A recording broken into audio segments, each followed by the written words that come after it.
Andrew Caddell's task force on linguistic policy has been fighting the good fight against Bill 96, challenging the existence and trying to protect the rights of Anglos in Quebec. The bill came into effect last June and has been tightening the province's language laws ever since. As of June 1st, some of its new regulations came into play to the dismay of many who feel their rights are being disregarded. We get an update on the lawsuits against the bill now. Joining me, of course, is Andrew Caddell, president of the Task Force on Linguistic Policy and a Monty Python aficionado. Andrew, thank you for joining us. Bonjour, David. Bonjour. C'est un plaisir de vous parler aujourd'hui. Hein? Oh, sorry, I had to push two. Sorry.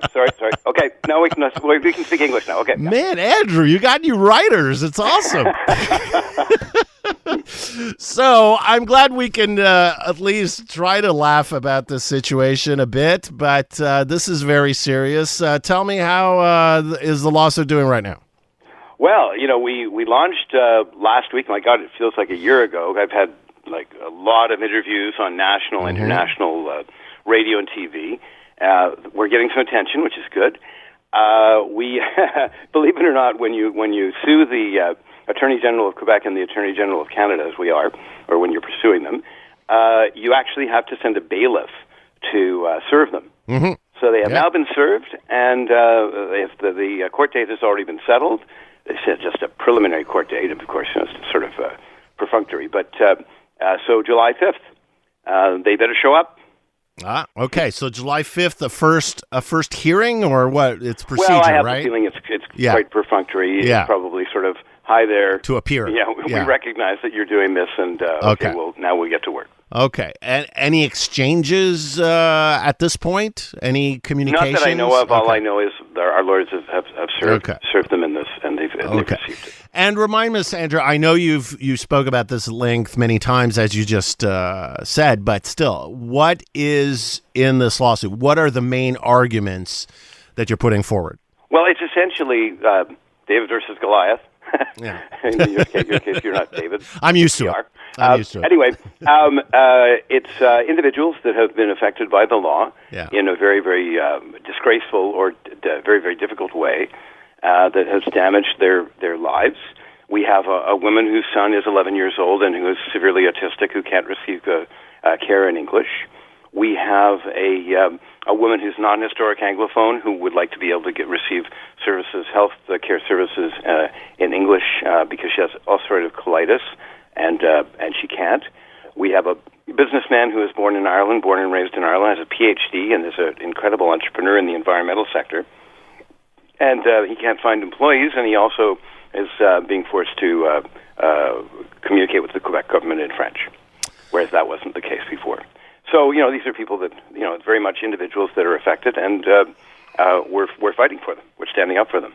But, we shouldn't have to do this. The government should have either softened the law, not passed the law, or the federal government should have intervened in some way to send this to the Supreme Court because it's clearly unconstitutional. So that was my next question. I want to focus on the federal government's response, which basically is a non-response. I was hoping with my last question that maybe you'd had some reactions from Federal Justice Minister David Lametti. Maybe there's something happening that the federal government will support the lawsuit in some way or fashion. So first of all, you're confirming that there's no movement on the federal side. But two, what do you think about this federal silence on this issue? Well, I think it's even worse because, we submitted, our task force submitted a brief to the House of Commons Committee on Official Languages on Bill C-13. Mm-hmm. Sorry. And that has now, Bill C-13 has now gone to the Senate committee. Well, we were denied access, whereas there were about 100 groups that were heard, and only the QCGN and a handful of other groups were actually listened to. They passed on allowing us to present in public, and then the Senate committee, which I thought we might have a chance to appear before, total silence. I ripped off a letter to Réal Cormier, who's the senator in charge of the chair of the committee. It appears that they're going to go straight through from some perfunctory hearings into clause by clause, and they'll pass it as soon as they can. So, we aren't being heard there.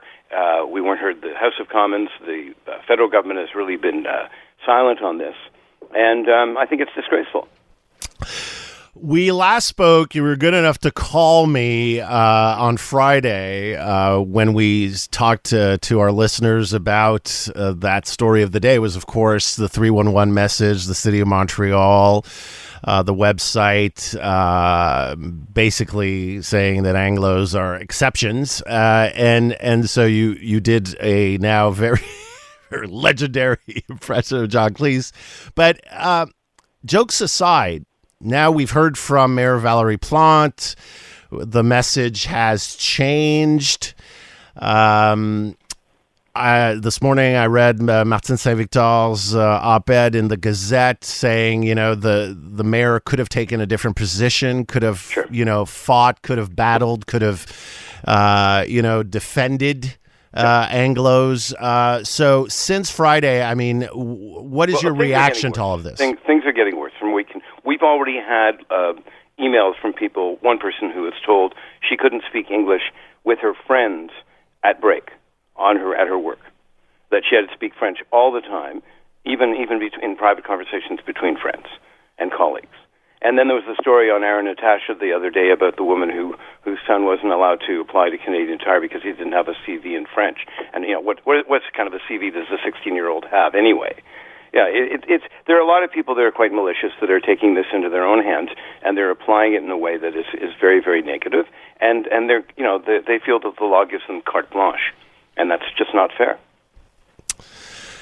Andrew, we will continue to follow this. This is all remember the taskforce.ca. If anybody needs money for our case, we've raised $50,000 so far, and we need a lot more. So just wanted to mention that, taskforce.ca. Taskforce.ca. All right, Andrew, that's all the time I have. Thanks you so David. much for coming on.